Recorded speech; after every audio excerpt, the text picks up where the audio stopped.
Hello friends, தேர்ஸ்டேக்கான mini vlog பார்க்கலாமா? இன்றைக்கி வந்து நான் சுண்டல் குழம்பு தான் வச்சேன்.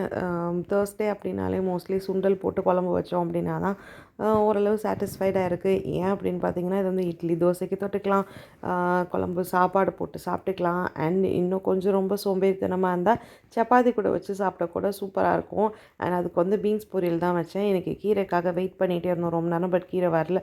சரி, இதுக்கு மேலே லேட் பண்ண முடியாதுன்னு சொல்லிட்டு வனிஷாக்கும் லஞ்ச் வந்து ரெடி பண்ணி கொடுத்துட்டு மார்னிங் வந்துட்டு அடை தோசை தான் செஞ்சுருந்தேன். அண்ட் சாப்பிட்டு முடிச்சுட்டு இன்றைக்கி வந்து ஒரு ப்ரௌனி ஆர்டர் வந்திருந்தது. 750 கிராம் கொடுத்துருந்தாங்க. ஸோ அந்த ஆர்டருக்கான ப்ரௌனியும் ரெடி பண்ணிவிட்டு அவங்களுக்கு ஒரு 12 o'clock மேலே நம்ம டெலிவரி கொடுக்கணும். அதுக்காக அந்த வேலையை மட்டும் முடிச்சிட்டு இருக்கிறேன். இதோட முடிஞ்சிருச்சு அப்படின்னா எனக்கு கிச்சன் ஒர்க்கும் முடிஞ்சிருச்சு, ப்ளஸ் எல்லா வேலையுமே முடிச்சுட்டு அதுக்கப்புறம் சாய் கூட வந்து கொஞ்சம் டைம் ஸ்பெண்ட் பண்ணலாம் அப்படின்னு சொல்லிட்டு ஸோ ப்ரௌனியெல்லாம் எடுத்து வச்சு வெயிட் பார்த்துட்டு அங்கே அவங்களுக்காக நம்ம டெலிவரியும் கொடுத்துட்டு வந்தாச்சு. அண்ட் அவ்வளோதான். இன்றைக்கி தேர்ஸ்டே வந்து இந்த மாதிரி தான் சிம்பிள்.